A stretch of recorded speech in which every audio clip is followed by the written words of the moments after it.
과거에 우리 이전 교재 가지고 수업했던 내용하고 동일한 내용에 대한 부분은 따로 복습해서 짚지 않고 새로운 거 설명드린 거 있으면 그 부분에 대해서는 중요한 거 같이 이야기하고 그러면서 첫 시작을 할게요.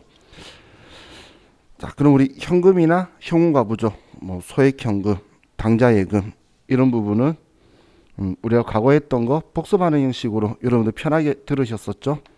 그래서 자, 얘는 그냥 넘어가고 은행계정 조정표는 그냥 나와 있으니까 뭔지 알려드린 거예요. 그래서 크게 신경 안 쓰셔도 돼요. 자, 그리고 현금성 자산도 우린 취득일 장부에 기록한 날로부터 3개월 이내에 현금화해야 된다라는 걸 기억하시면 되니까. 자, 얘도 뭐 과거에 했던 부분이니까 크게 신경 안 쓰셔도 될 거, 이제 그냥 따로 복습 안 해도 될 것 같고. 자, 단기 금융 상품은 단기자가 붙었죠. 이 단기는 보고기간 종료로부터 1년이다. 그 부분만 정확하게 생각하시면 돼요. 예, 형규씨 그렇게 하세요. 자, 그럼 우리 선일자 수표부터 오늘 새롭게 시작을 할게요.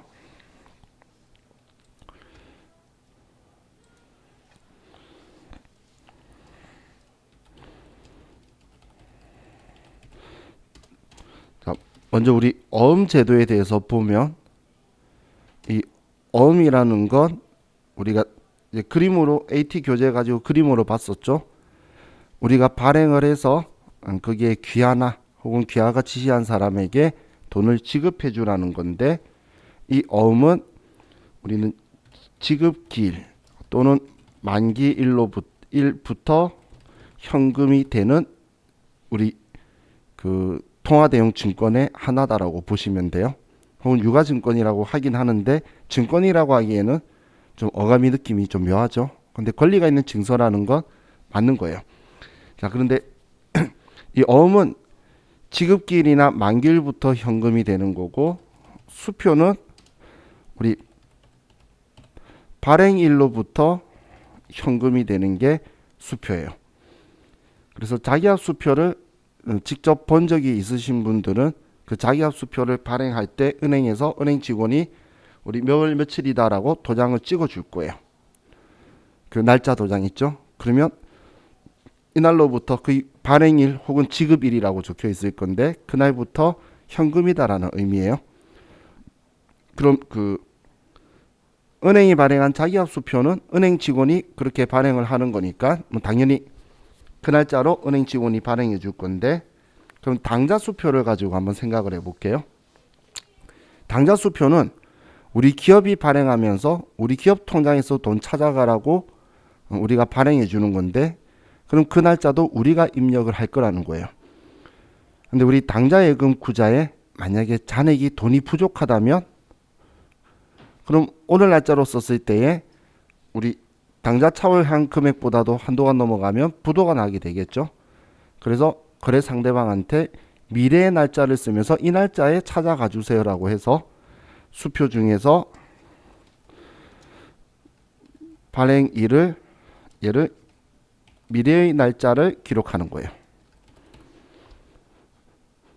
그럼 미래의 날짜를 기록하게 되면 그 미래의 날짜부터 현금화가 될 거라는 거예요. 그럼 이 미래의 날짜를 쓰는 걸 우리는 선일자 수표라고 하는데, 자, 지금 제가 오늘 어음 발행하면서 2월 1일 만기로 발행한 어음이나, 그럼 제가 당좌 수표를 발행하면서 날짜를 지급일을 2월 1일이라고 쓰는 거나, 어음하고 선일자 수표는 그럼 받는 사람 입장에서는 2월 1일부터 현금 내는 게 똑같은 조건이죠. 그죠? 그럼 똑같은 조건이라면 얘 둘이 차이가 없다는 거예요. 그래서 자, 우리가 먼저 생각해야 되는 건 어음하고 선일자 수표는 우리 똑같은 걸로 취급할 거라는 거예요. 어음하고 선일자 수표는 똑같은 종류로 취급할 거라는 거예요. 그냥 우스갯소리로 내가 지금 통장에 돈이 없어서 수표 말고 어음 발행해 주면 안 될까요? 제가 수표로 선일자 수표 발행해 주면 안 될까요? 했더니 상대방이 싫대. 그럼 기다려라 그러고 어음 가져와서 어음 쓰면 돼요. 똑같은 거잖아요. 2월 1일 날짜로 어음 수표를 발행해 주는 거나 2월 1일 만기 일자로 어음 발행해 주는 거나 똑같기 때문에 이 선일자 수표는 어음으로 취급할 건데, 그럼 어음으로 취급한다면 우리는 회계 처리할 때 이때 처리할 때에 우린 일반적인 상거래를 구분해야 된다는 거예요.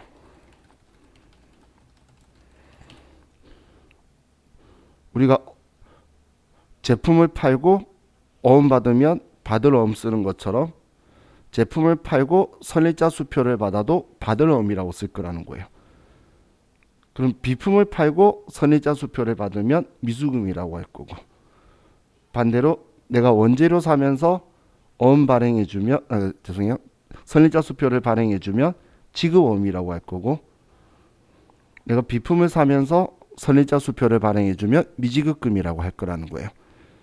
그럼 여러분은 선일자 수표는 어음이다라고만 기억해서 우리가 회계상의 거래에서 어음을 주고받는 형태, 그 형태만 생각하고 회계 처리를 하면 되겠죠.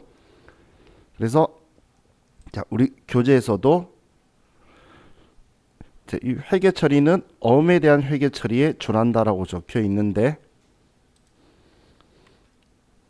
자, 그에 대한 아래쪽 내용이 상품 매매 대금을 선일자 수표로 교부 발행해 주면 발행한 사람은 상품이니까 지급 어음이고 받은 사람은 상품 매출이고 받을 어음이다, 그 이야기예요. 일반적인 상거래니까.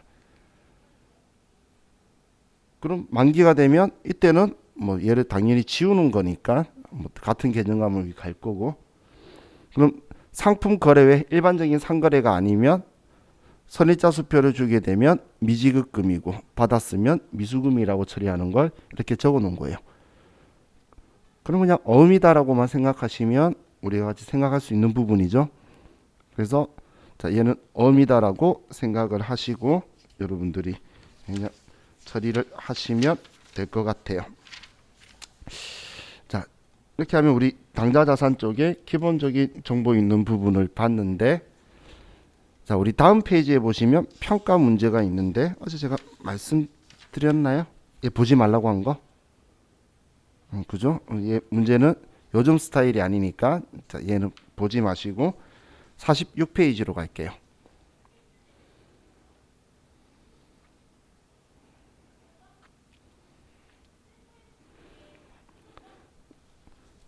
자, 그럼 이 단기매매 증권은 자, 우리 교재 63페이지하고 같이 제가 엮어서 한 번에 설명을 드릴게요. 우리 63페이지는 유가증권이 있는 투자자산 쪽이에요. 그래서 단기매매 증권만이 아니고 유가증권으로 다 같이 연결해서 설명드릴 거니까, 자, 얘네는 지금 46페이지와 63페이지를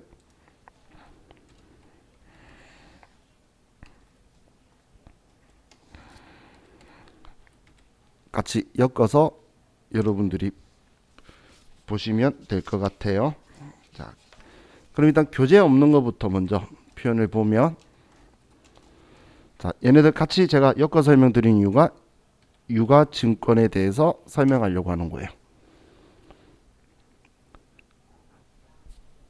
자, 이 유가증권은 종류가 채무증권과 지분증권으로 둘로 분류가 나눠지게 되는데, 채무증권은 우리 흔히 말하는 채권을 말하는 거예요.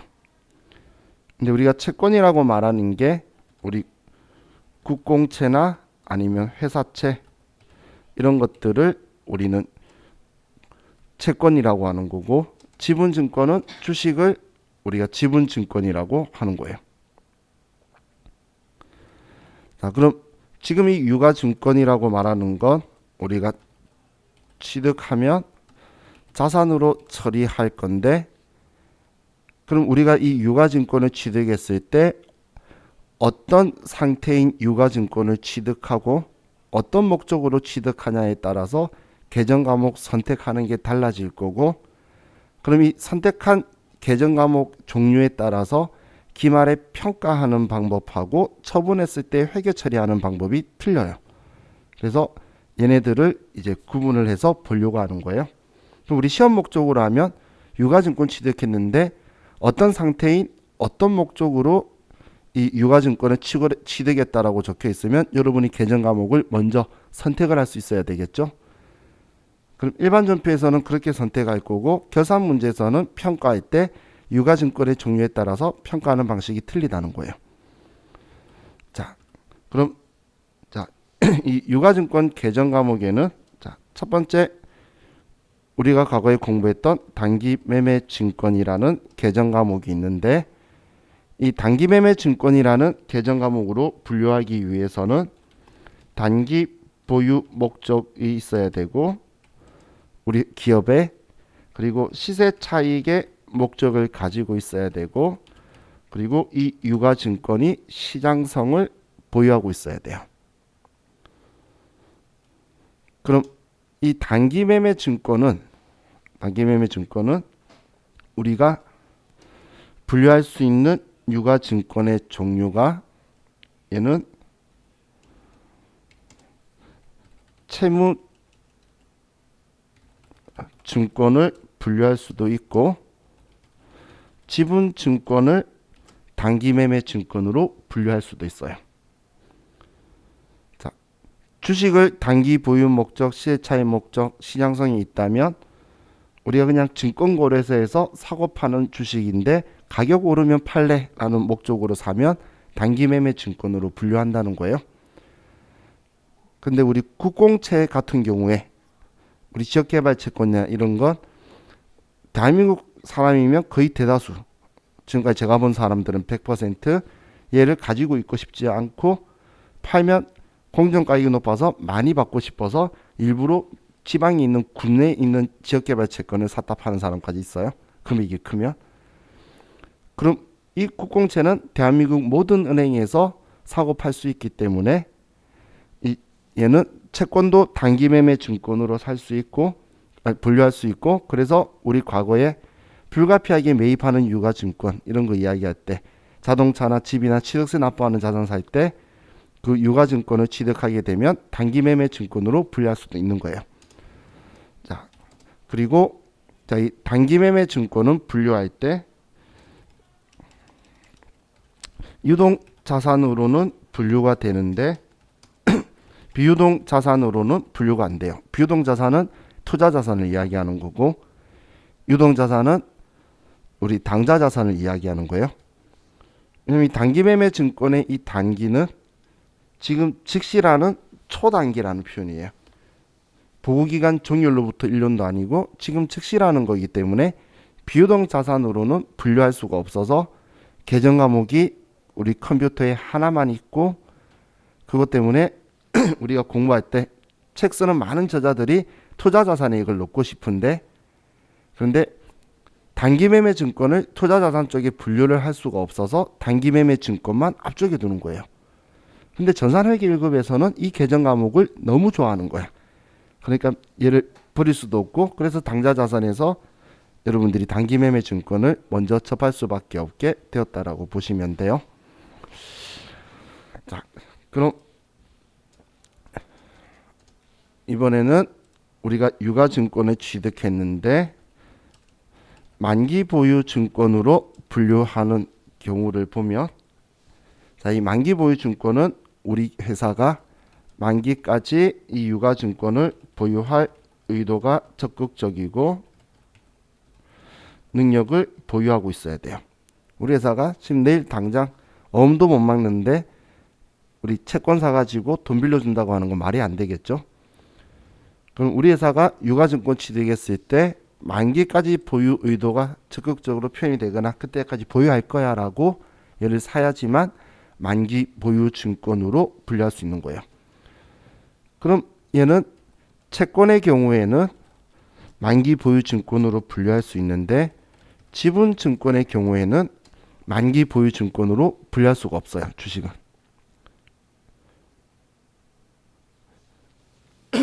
자, 그 이유는 생각해 보시면 뭐 당연한 원리인데 지분증권은 주식이죠.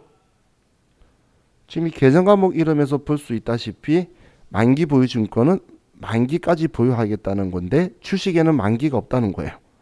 회사가 망해야 만기예요. 그럼 내가 팔아야지 그냥 이제 얘랑 관계가 끝나는 거지. 주식에는 만기가 없기 때문에 우리 지분증권은 만기 보유 증권으로 분류할 수 없다라고 보시면 돼요. 그런데 얘는 유동 자산으로 분류도 되고 비유동 자산으로도 분류가 돼요. 우리가 채권을 구입했는데 만기가 내년 중에 일어난다면 유동자산, 내년이 아니고 내후년 3년짜리다, 뭐 5년짜리다, 6년짜리다 그러면 비유동 자산을 선택해야 돼요. 그럼 제가 이렇게 두 개 다 된다라고 표현하는 거는 자, 이런 방식으로 보시면 돼요. 자, 우리가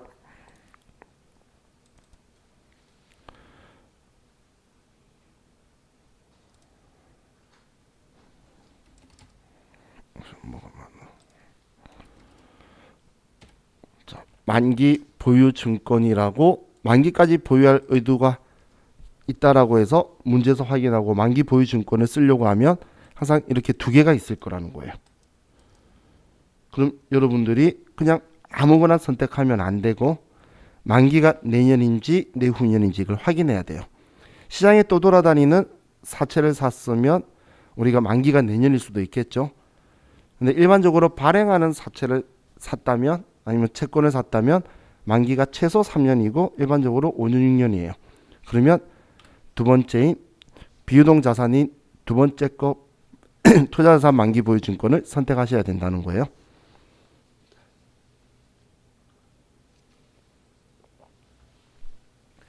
자, 이 코드 번호는 당연히 유동성이 빠른 게 윗번호가 되어 있겠죠. 그래서 위쪽에 먼저 있는 게 유동이고 두 번째 있는 게 비유동이고 이 선택은 여러분이 해주셔야 돼요. 근데 일반적으로는 지금까지 시험에서는 일반적이기보단 100% 3년이나 5년짜리를 발행한 걸 샀어요. 그렇기 때문에 다 투자자산으로 분류를 해야 되는 걸로 시험에 다 나왔었고 그래서 만기 보유 증권에 대해서 이 두 개의 차이를 알고 선택하면 제일 좋지만 그걸 모르겠다. 그러면 두 번째 거 쓰는 게 가장 효익이 높다라고 보시면 돼요. 두 번째 거 써라는 말은 투자자산 선택해라 이 말이에요. 자, 다음 우리가 유가증권을 취득했는데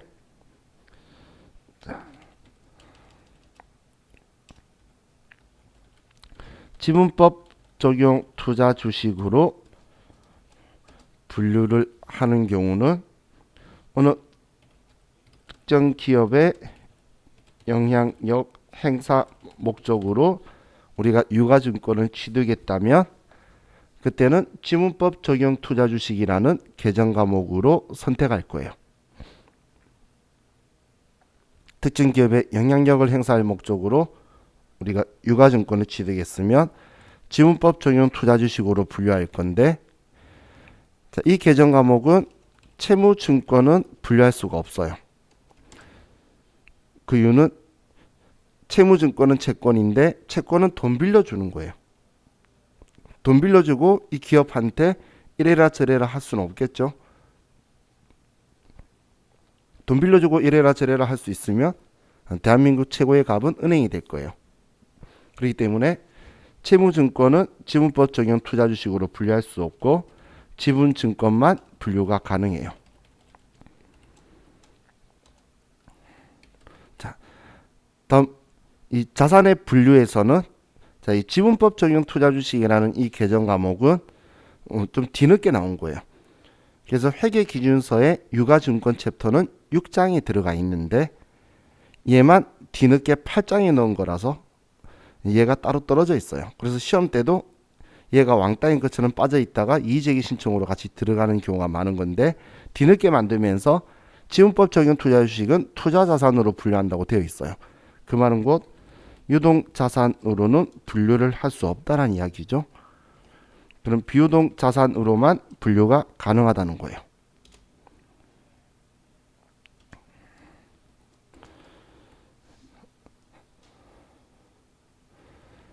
자, 그리고 마지막으로 매도 가능 증권이라는 계정 과목이 있는데, 이 매도 가능 증권은 유가 증권 취득 시 위 3개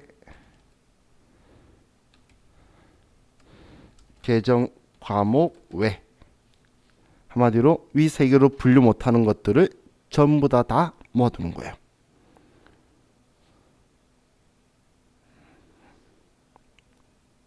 그럼 이것도 아니고 저것도 아닌 애들, 그냥 투자 목적으로 샀대, 아니면 왜 샀는지 모르겠대.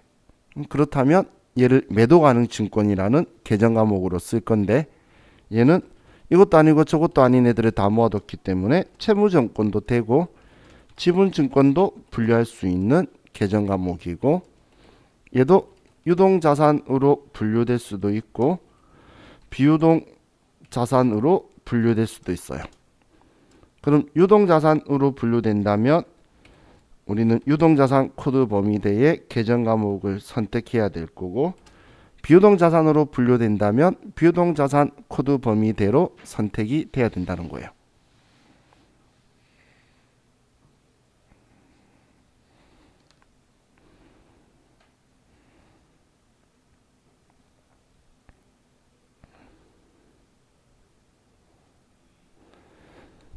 자, 그럼 이 매도 가능 증권도 이 앞에 만기 보유 증권처럼 우리가 전표 입력할 때에 매도 가능 증권이라고 쓰면 2개가 나오게 돼요.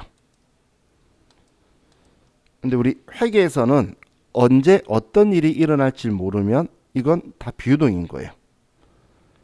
그렇기 때문에 단기 보유 목적이라는 특별한 경우를 제외하고는 우리는 투자 자산으로 분류해야 되기 때문에 이 계정 과목도 두 번째 걸 선택해야 돼요. 그래서 이제 좀 저렴한 표현으로 앞으로 제가 이런 말을 할 거예요. 우리가 시험 볼 때 계정 과목 썼는데 계정 과목이 2개가 보여.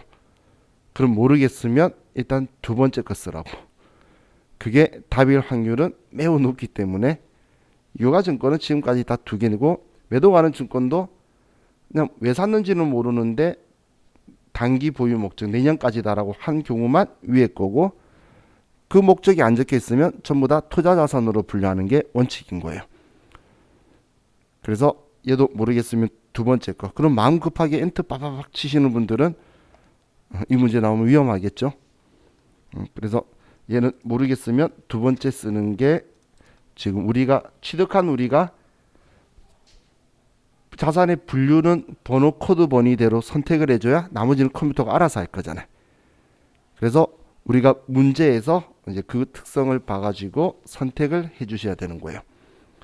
자, 그럼 우리가 취득하는 거는 할 때는 단기 보유 목적, 시세 차익 목적, 시장성이 있으면 단기 매매 증권, 만기까지 보유할 의도가 적극적으로 우리가 표현이 되어 있으면 만기 보유 증권. 자, 지금까지 실기에서 한 번도 나온 적이 없는 계정 과목, 특정 기업에 영향력 행사할 목적으로 했다면 지분법 적용 투자 주식. 근데 왜 샀는지 모르겠대. 그냥 안 적혀 있어. 그냥 투자 목적이래. 그러면 매도 가능 증권으로 계정 과목을 선택하시는 거예요. 그럼 취득할 때는 얘네들이 이제 여러분들이 어떤 특징 가지고 있느냐에 따라서 계정 과목 선택하는 게 실기에서 먼저 들어오는 건데, 자, 이론에서 이걸 가지고 이야기하는 부분이, 이 유가증권을 처음 취득할 때는 위에 있는 이 4가지의 목적에 맞았기 때문에, 그리고 유가증권 상태가 이대로였기 때문에 이렇게 분류를 했는데, 우리가 보유하고 있는 중에 유가증권의 성격이 바뀔 수도 있고, 그리고 우리 회사가 보유 목적이 바뀔 수도 있겠죠. 그러면 이때는 이제 우리가 이 유가증권을 재분류를 하게 돼요. 재분류라는 건 계정 과목 이름을 바꾼다는 이야기예요. 그럼 우리가 단기 매매 증권으로 분류를 했었는데 채권이었던 거예요. 근데 사장님이 그냥 그 채권 우리 만기까지 보유하자. 국공채니까 어디 입찰해야 돼. 이럴 수도 있겠죠. 나중에 여러분들이 가신 회사가 어디 조달청 같은 곳에 입찰하고 해서 그 오다를 따내는 곳이면 그 어떤 입찰 종목들은 채권을 가지고 있어야 돼요. 그럼 굳이 우리가 손해 보면서 팔 필요가 없으니까 채권은 손해 볼 거니까 그럼 만기까지 있자라고 하면 단기 매매 증권은 만기 보유 증권으로 분류가 가능하다는 거예요.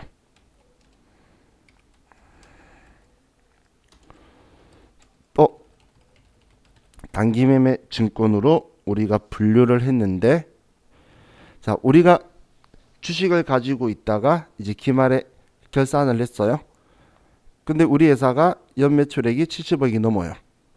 그럼 우리 외감법이라는 게 있어요. 외부 감사에 관한 법률이라고 해서 회계법인의 외부 감사를 받아서 그 승인을 받아야 돼요.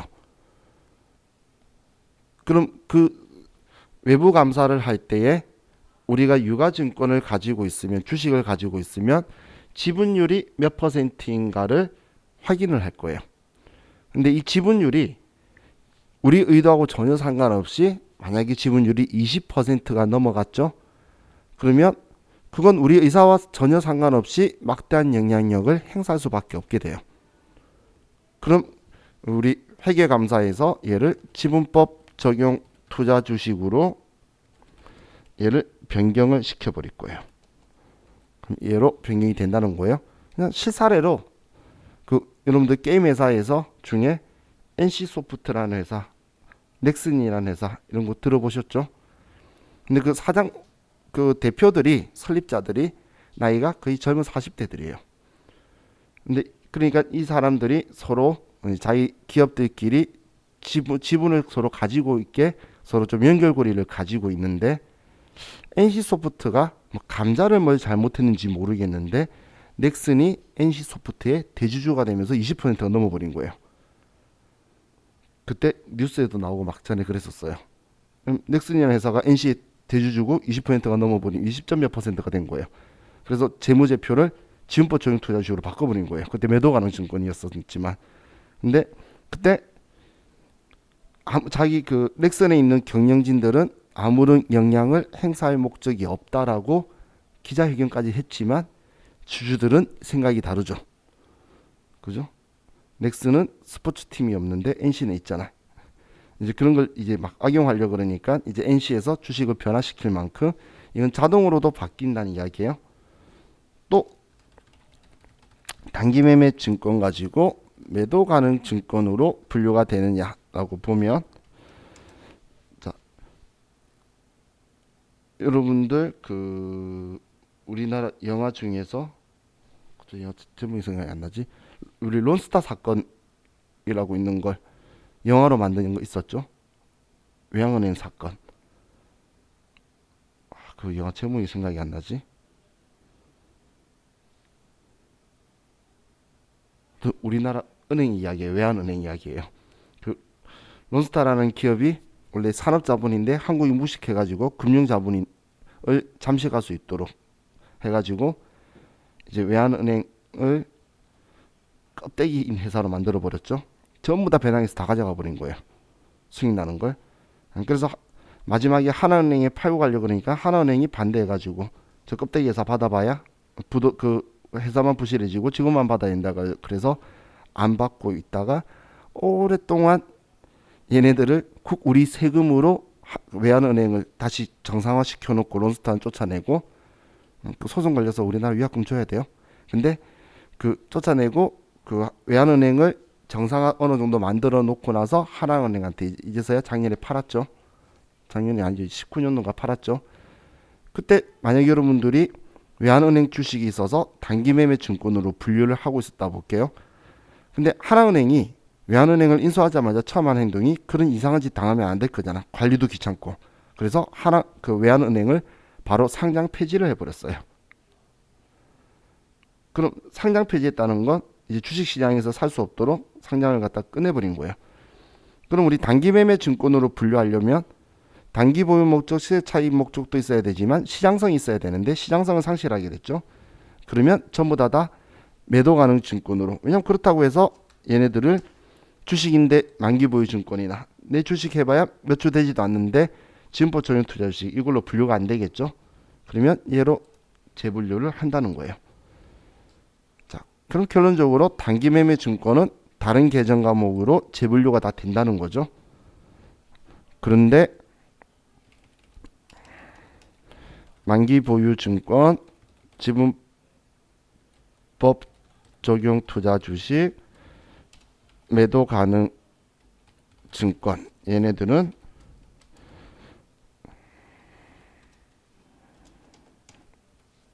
단기 매매 증권으로 재분류가 불가능해요. 원칙적으로. 단기 매매 증권은 이 계정 과목들로 다 재분류가 가능한데 거꾸로 만기 보유 증권, 지분법 적용 투자 주식, 매도 가능 증권을 단기 매매 증권으로 재분류는 불가능하다는 거예요. 얘네들이 불가능한 이유는 뭐냐면 단기 매매 증권은 지금 즉시 팔 거라는 개념의 유가 증권이에요. 그럼 지금 만기 보유 증권을 가지고 있다가 지금 바로 팔 생각으로 바뀐 거야. 그럼 만기 보유 증권을 팔면 되지 왜 이걸 단기 매매 증권으로 이름을 바꿔서 파냐 그거예요. 지분법 적용 투자 주식도 그렇고 매도 가능 증권도 그렇고 지금 즉시 처분할 목적으로 바뀌었다면 그냥 이 계정 과목들을 팔고 정리하면 되지 왜 이름을 바꾸고 하니? 그럼 너네는 악용할 목적이 있다라고 볼 수 있기 때문에 이 유가증권에서 얘네들을 단기 매매 증권으로 재분류는 막고 있다고 보시면 돼요. 자, 그리고 만기 보유 증권과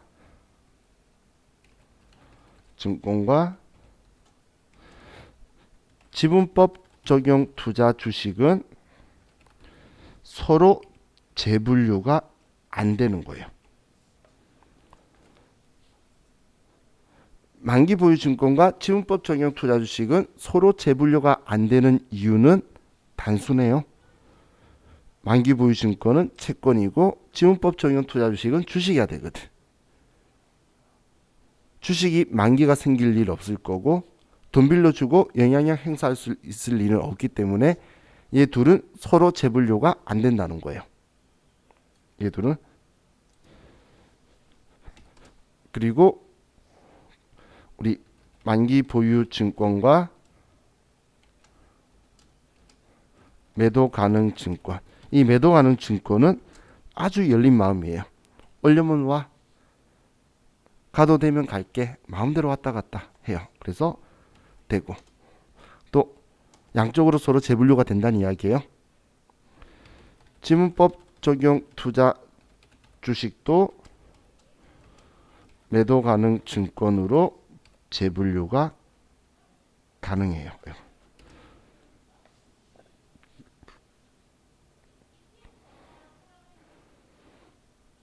그럼 이 유가증권의 재분류에 대해서 이제 지문으로 길게 네 줄이 나오겠죠. 우리 사지선다형이니까. 그럼 재분류에서 여러분들이 첫 번째 생각할 게 얘를 먼저 생각하는 거예요. 안 되는 게 이거밖에 없잖아. 얘네들을 단기 매매 증권으로 재분류 안 된다.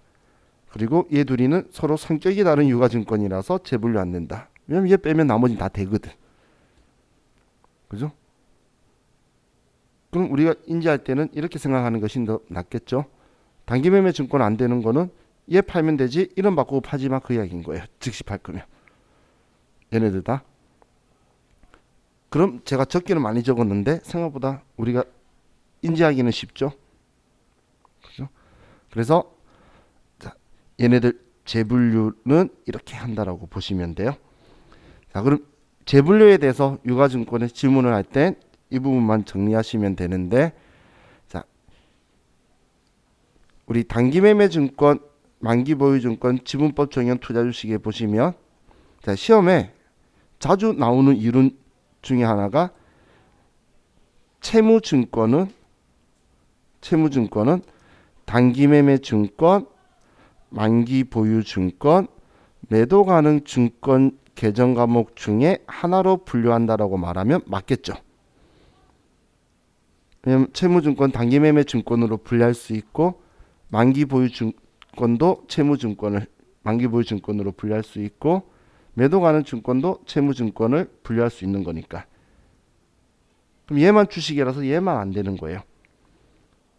그럼 얘 빼고 나머지 세 개는 다 되는데 시험에서는 얘 둘만 적어 두거나 해서 얘 두 개 중에 하나로 계정 과목을 선택한다고 나와서 오답 지문으로 많이 나와요. 정말 유치하죠. 그래서 막 두 개 적혀 있고 세 개 적혀 있고 하면 뭐 적혀 있는지 봐야 돼요.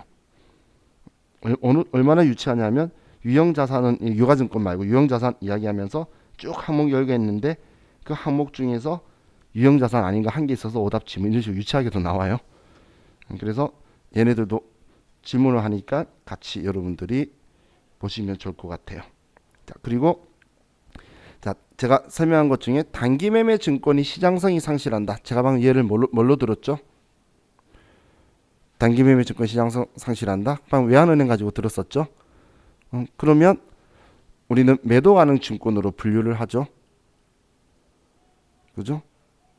앞에 지금 이거 설명할 때 이야기한 거잖아요. 그죠? 그걸 가지고 단기매매 증권이 시장성을 상실하면 만기 보유 증권으로 분류한다. 이런 식으로 해서 오답 지문도 등장해요. 자, 그럼 여러분들이 전체적인 틀, 상황 이런 것들을 생각을 할 수 있어야 되겠죠. 그래서 얘네들을 여러분 하나씩 하나씩 보는 건 외우는 것보단 전체적인 그냥 틀을 생각하셔서 안 되는 거 외에 나머지는 되고 얘네들은 그냥 이야기를 제가 쭉 한 거예요. 지역개발채권 만기까지 있고 싶다면 만기 보유증권 된다. 주식 가지고 있는데 지분율이 늘어나서 20% 넘어가면 증보총용 투자주식으로 되더라. 주식 가지고 있는데 시장성 상실하면 매도 가능 증권으로 분류되더라. 이런 식으로 해서 얘네들 같이 기억하라고 제가 상황들을 같이 설명한 거예요. 자, 그럼 자, 지금 이야기한 건 또 이론이었고, 자, 실기에서는 당연히 취득, 그리고 평가, 그리고 처분 이렇게 나오겠죠. 그럼 우리 전산 회계 1급에서는 단기매매 증권을 좋아해요. 회계 1급은. 그런데 세무 2급은 매도 가능 증권을 좋아해요. 나중에 여러분들이 세무 1급 가면 만기 보유 증권을 좋아해요. 얘는 항상 그 가슴 아픈 새끼손가락 같은 그런 느낌으로 시험에 이론에만 등장할 거고, 그래서 우린 회계 1급 교재 가지고 보면 제가 단기매매 증권을 설명을 했었는데, 자, 이번에는 단기매매 증권 한번 저하고 같이 복습하고 똑같은 취득한 방식 평가하는 해야 되는 금액 얘네들을 다 가지고 파는데 둘이의 차이점을 우리 같이 보도록 할게요. 자, 그래서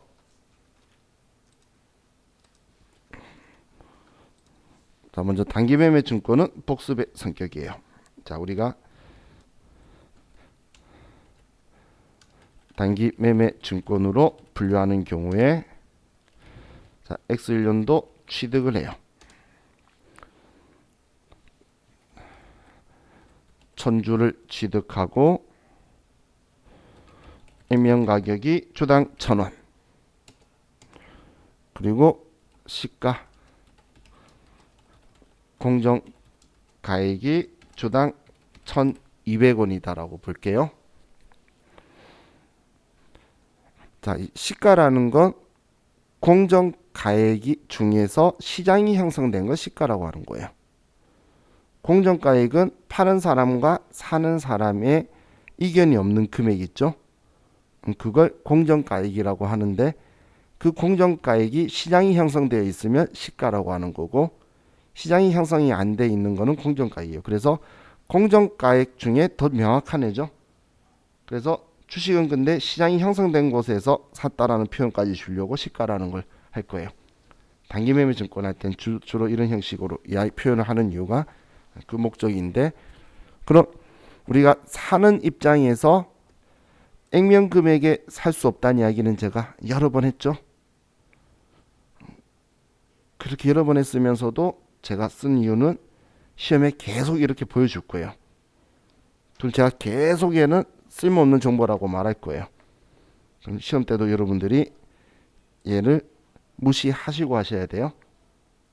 자고만 얘를 무시하시면 안 되고, 혼자 문제 풀 때도 액면가액은 취득할 때는 얘는 무시하셔야 돼요. 그럼 우리가 이렇게 구입하면서 여기에 취득 수수료 10만 원도 우리가 현금으로 지급했다라고 볼게요. 자, 그럼 우리는 시가 주당 1,200원에 1,000주니까 120만 원이고, 그리고 취득 수수료 10만 원까지 해서 전부 130만 원을 지급한 거예요. 대변에.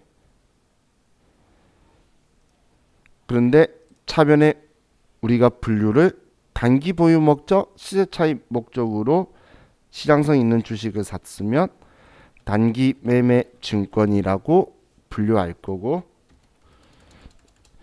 얘는 자산 중에 유일하게 취득 시 부대 비용을 원가에 포함하지 않고 비용 처리하는 계정 과목이에요.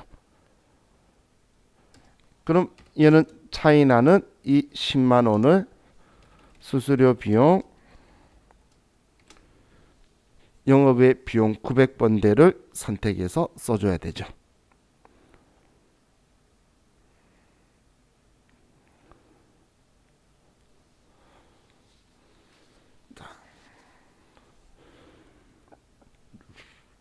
그럼 이런 상황에서 X1년도 기말,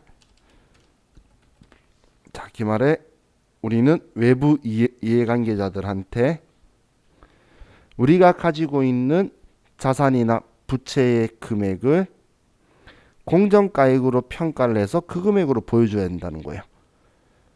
그래서 X1년도 기말에 공정가액을 확인해 봤는데, 공정가액이 한 주당 1,500원으로 올랐다고 볼게요. 그럼 유가증권 평가할 때는 우리가 항상 생각하는 게, 이 평가하는 시점에 이 유가증권은 장부에 얼마로 적혀 있는지를 먼저 파악하는 거예요. 그럼 이 평가하는 시점에 단기매매 증권은 우리가 사오면서 오래 사왔으니까 120만 원에 우리 취득금액으로 써뒀죠. 그럼 120만 원 적혀 있다라는 장부 금액을 확인하고, 그 다음 지금 기말의 외부 이용자한테 이 단기매매 증권을 얼마짜리로 보여줘야 될 것이냐 봤더니 150만 원으로 보여줘야 되는 거예요. 그럼 나는 150만 원으로 보여줘야 될 걸 120만 원 적혀 있으니까 30만 원을 높여줘야 되겠죠. 그럼 얘는 자산이니까 높여줄 거면 차변에 단기 매매 증권 30만 원을 높여주면 이제 우리 단기 매매 증권의 장부 금액은 150만 원으로 변경이 되겠죠. 자, 그럼 이제 자산 올라갔으니까 대변에 그 이유 쓸 건데, 얘는 단기 매매 증권 평가 이익이다라고 해서 30만 원 쓸 거예요.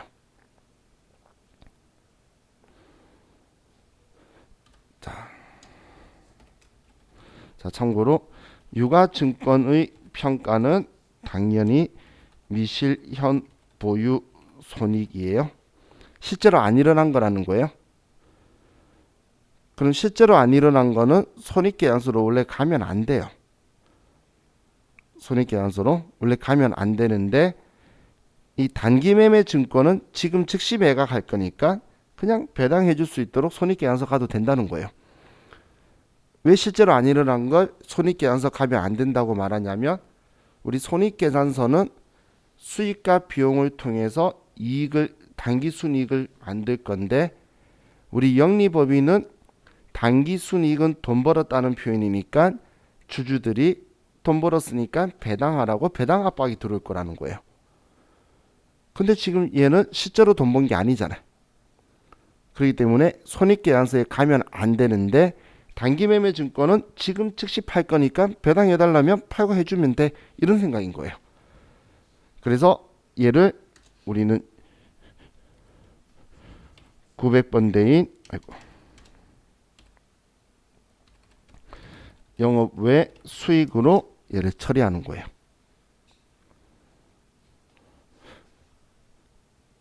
단기 매매 증권은 미실현 보유 손익인데 영업 외 수익으로 처리한다, 이렇게 생각하시면 돼요.